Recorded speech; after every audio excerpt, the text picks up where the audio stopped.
Class में हम पढ़ने वाले हैं कुछ इंडेक्स क्वेश्चंस और कुछ एक्सरसाइज के क्वेश्चन जो चैप्टर 1 पे बेस्ड है। तो जल्दी से स्टार्ट करते हैं, बहुत सारे क्वेश्चंस हैं। तो define one dioptre of power of lens. So one dioptre power क्या होती है लेंस की, है ना। अच्छा, एक बात और याद रखें कि इस तरह के क्वेश्चन जो मैंने सीधे सीधे वहां लिखा रखे हैं लेक्चर में या नोट्स में बता रखे हैं मैंने तुम्हें, तो वो क्वेश्चंस को मैं सिर्फ हिंट दे दूंगा और वो क्वेश्चन आप जो है खुद ही देख लेंगे, ठीक। हाँ, अगर उसमें कुछ नया होगा तो मैं तुमको बता दूंगा। तो जैसे ये क्वेश्चन है one dioptre power of lens, तो ये बड़ा सिंपल है, ये तो हमने लेक्चर में भी कर रखा है। तो है क्या one dioptre power? One dioptre power of किस किस किस लेंस की पावर होती है one dioptre? Whose focal length is of 1 metre. तो वन डायोप्टर पावर ऐसे हम डिफाइन कर सकते हैं, ठीक। क्या रखा है कि a convex lens forms a real inverted image of a needle at a distance of 50 centimetre from it.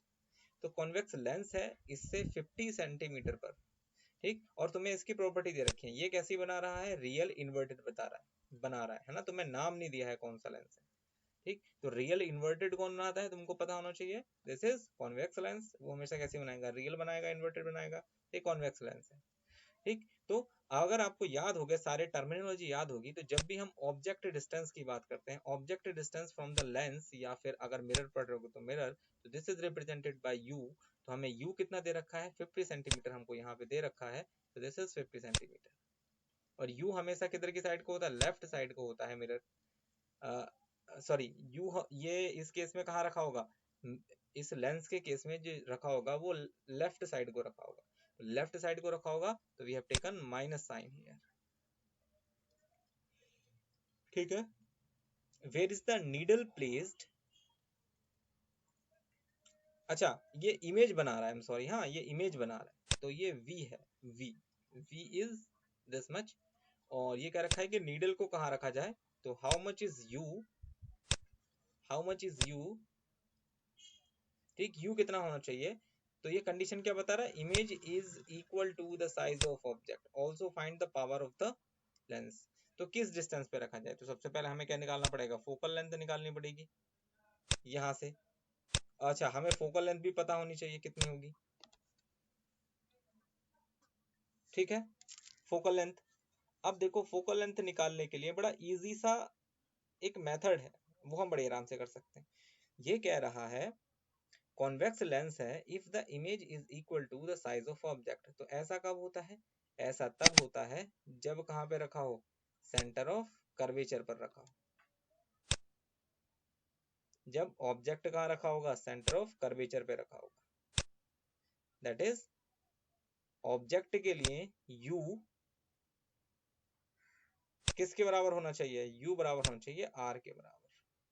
और if you are interested in finding focal length, तो focal length is equal to r by 2। तो आप यहाँ पे focus की जगह क्या रखेंगे? यहाँ पे रखेंगे r बाई 2। और r किसके बराबर है? u के बराबर है। तो जब आप क्वेश्चन में लिख रहे होंगे तो r की जगह आप क्या प्लेस कर देंगे? r की जगह आप प्लेस कर देंगे u। तो ये हो जाएगा u बाई 2। तो जो फोकल लेंथ होगी हमारी वो u बाई 2 आएगी। यहाँ पे r बाई 2 का कोई मतलब नहीं रह गया है। तो आप जैसी फॉर्मूला लगाएंगे 1 over f equals to 1 over v minus 1 over u, आप साइन ऑफ कन्वेंशन लगाइए। So we have 1 over f equals to 1 over f equals to 1 over v minus 1 over u।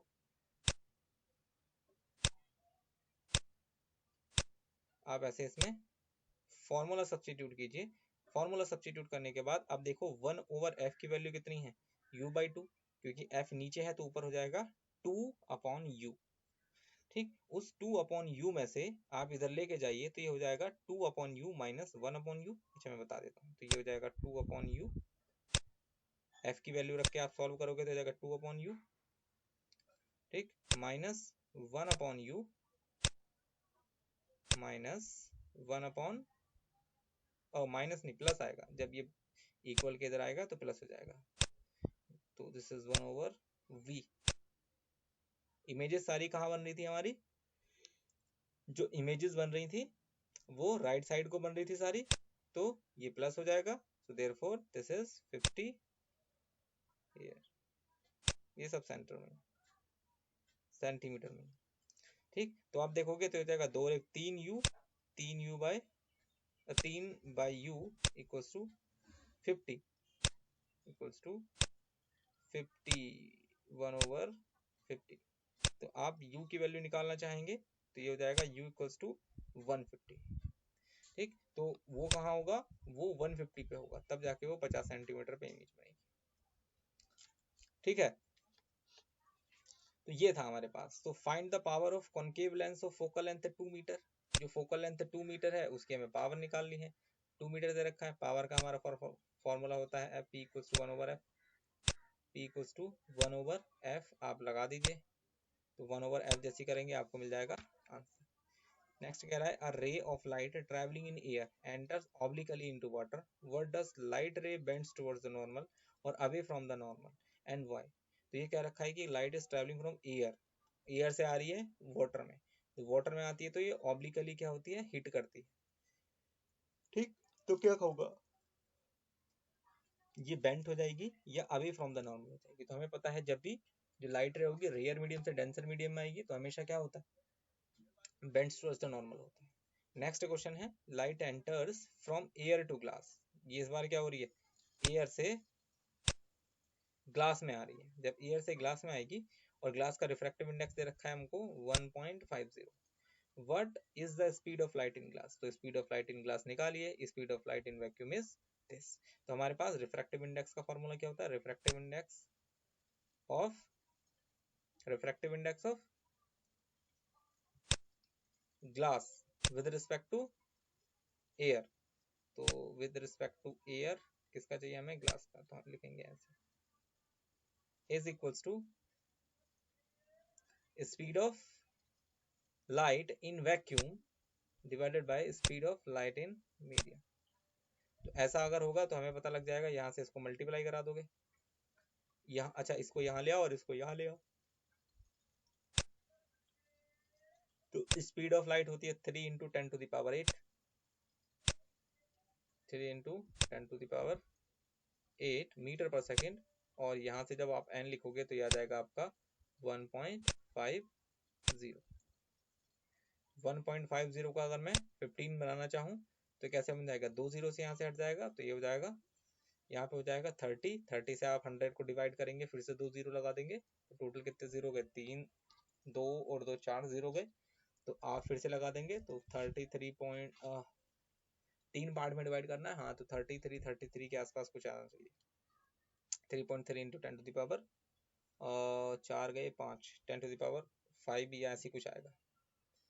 ठीक है, तो आप इसको सॉल्व कर लेंगे। फाइंड आउट द टेबल, ये इसमें कुछ टेबल वेबल दे रखी है, वो टेबल यहाँ है नहीं, ऑप्टिकल डेंसिटी पे बेस्ड थी, वो देख लेना आप, टेबल नंबर 10.3 यहाँ पे हिंट दिया हुआ है, तो आप उसमें से वहाँ पे देख लेना और आराम से, ऑप्टिकली डेंस कौन सा होगा, जिसका रिफ्रैक्टिव इंडेक्स कम होगा वो ऑप्टिकली कम डेंस होगा, जिसका रिफ्रैक्टिव इंडेक्स ज़्यादा होगा उसका ऑप्टिकल जो डेंसिटी है वो बहुत ज़्यादा होगी। यू आर गिवन कैरोसिन, ये तारपीन का तेल जिसको होता है उसको हम ये बोलते हैं, और and water, in which of these does the light travel faster. तो किस में फास्टर होगा। ठीक, हमें ये भी 10.3 से देख के बताना है, तो जिसका रिफ्रैक्टिव इंडेक्स ज्यादा होगा उसमें सबसे कम होगा, और जिसका रिफ्रैक्टिव इंडेक्स कम होगा उसका मतलब होगा कि वो मीडियम रेयर है, और रेयर मीडियम में स्पीड ऑफ लाइट ज्यादा होती है।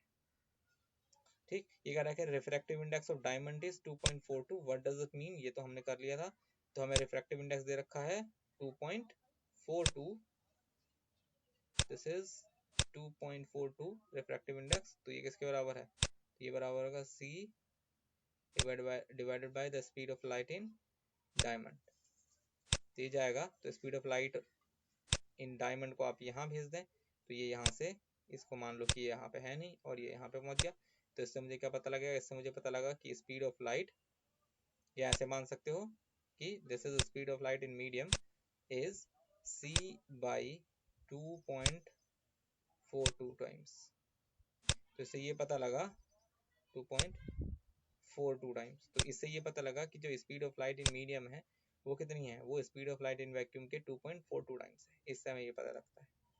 ठीक, इसका मतलब कम है, जितनी कम होगी हम उसे स्पीड ऑफ लाइट से कंपेयर करके निकाल लेंगे। Next we have define the principal focus of concave mirror. Concave mirror का जो प्रिंसिपल फोकस होता है वो कौन सा होता है? वो पॉइंट होता है जिसपे प्रिंसिपल एक्सिस के पैरेलल चलने वाली सारी रेज आके मीट हो जाती हैं। Radius of curvature spherical mirror is 20, तो हमें क्या निकालना है? उसका फोकल लेंथ निकालनी है। सो उसको फोकल लेंथ को डिवाइड कर दो, अगर आप सेंटीमीटर में निकालना चाहते हैं तो उसका आधा होता है, तो मैंने इसका आधा कर दिया, 20 का आधा होता है 10, तो 10 centimetre is the radius of focal length. ठीक है, name the mirror, can give erect and enlarge image. तो इरेक्ट और एनलार्ज इमेज कौन देता है हमारे पास? आपको पता ही है। ठीक, ये हमने इमेज फॉर्मेशन बहुत बढ़िया तरह से पढ़े हैं, तो ये आप फाइंड कर लेंगे। Why do we prefer convex mirror as a rear view mirror in vehicles? ये हम क्यों प्रेफर करते हैं? यहाँ पे देखो, इसका ऊपर क्वेश्चन भी लिखा हुआ है कि convex mirror are commonly used as rear view mirrors in vehicles. ठीक, ये क्यों होती हैं? ये पीछे इनेबल करते हैं ट्रैफिक को देखने के लिए। ठीक, तो पीछे क्या क्या आ रहा है। ठीक, क्योंकि वो यूज किए जाते हैं because they always give an erect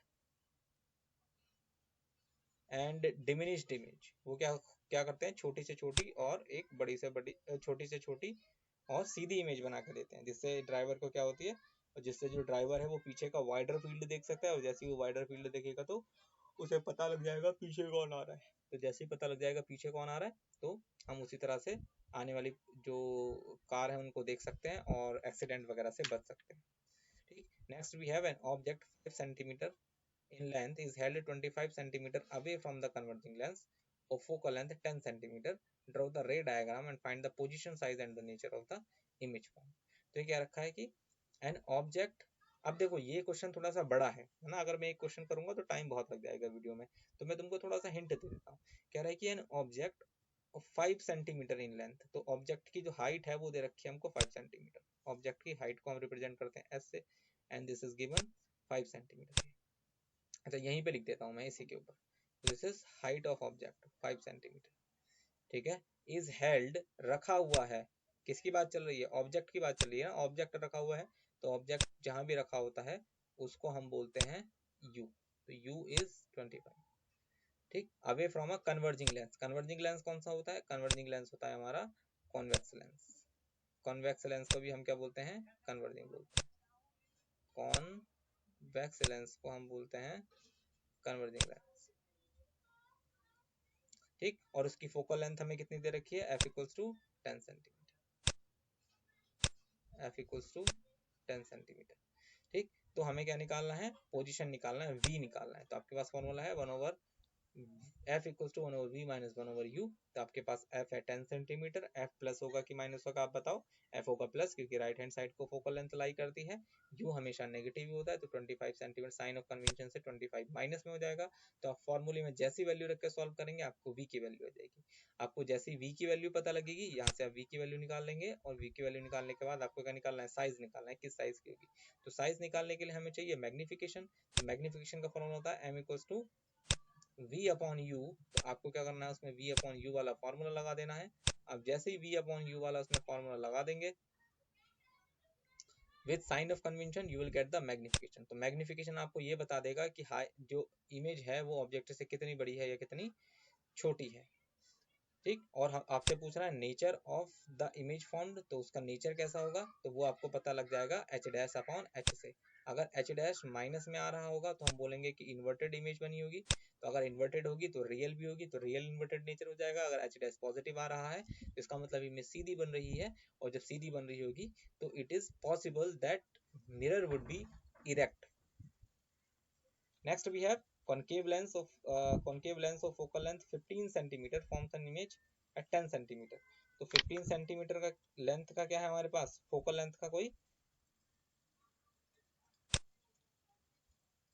concave lens है। ठीक, जिसकी फॉर्म्स एन इमेज, इस बार लेंस क्या बना रहा है? इमेज बना रहा है ना। तो जब वो इमेज बनाता है तो दिस इज v, तो वो क्या होती है? v होती है। तो how far is the object placed from the lens? तो लेंस से कितनी दूर हम ऑब्जेक्ट को रखें, that is what is u। तो हाँ, u हमसे पूछ रहा है। तो इस बार कौन सा लेंस है? कॉन्केव लेंस है। तो कॉन्केव लेंस के लिए फोकल लेंथ किधर होगी? ये माइनस में होगी, हाँ प्लस में होगी, माइनस में होगी। ठीक, तो माइनस में होगी, तो माइनस में होने के बाद क्या होगा, और हमें v निकालना है, v ये कहाँ बनाएगा, ठीक। तो आप इसके लिए अब देख लो कंडीशन कौन सी बनेगी, किस साइड बन रहा होगा। इसके लिए कुछ ऐसी पर्टिकुलर हम बता नहीं सकते कि इस साइड बनेगा इस साइड बनेगा। तो एक बार आप प्लस लेके देख लो, एक बार आप माइनस लेके देख लो, और फिर सारे मैं चाहता हूँ कि दोनों से ही करो, तुम एक बार प्लस लेके देखो, एक बार माइनस लेके देखो। जब ऐसा करके देखोगे तो तुम्हें मिल जाएगा कि प्लस वाला क्यों प्लस लिया है और माइनस वाला क्यों माइनस लिया है। ठीक, आप दोनों तरीके से करके देखेंगे तो आपको जो बीच का गैप है ना वो समझ आ जाएगा कि हम कैसे मैथमेटिकल किसी भी मैथमेटिकल फॉर्मूले से उसकी बता सकते हैं, ये भी बता सकते हैं कि वो करेक्ट है आंसर की नहीं। ठीक, तो इसी तरह से आप जो है और आगे के क्वेश्चन कर लेना। ठीक, ये बहुत ही ज़्यादा इजी क्वेश्चन है, अगर इनमें से किसी को भी कोई क्वेश्चन ना आए तो वो मेरे से कांटेक्ट करके पूछ सकते हैं। आज की वीडियो हम इतना ही करेंगे, आगे वीडियो में मिलेंगे फिर एक नए कंसेप्ट के साथ। तब तक के लिए tata bye bye, take care, have a nice day you all.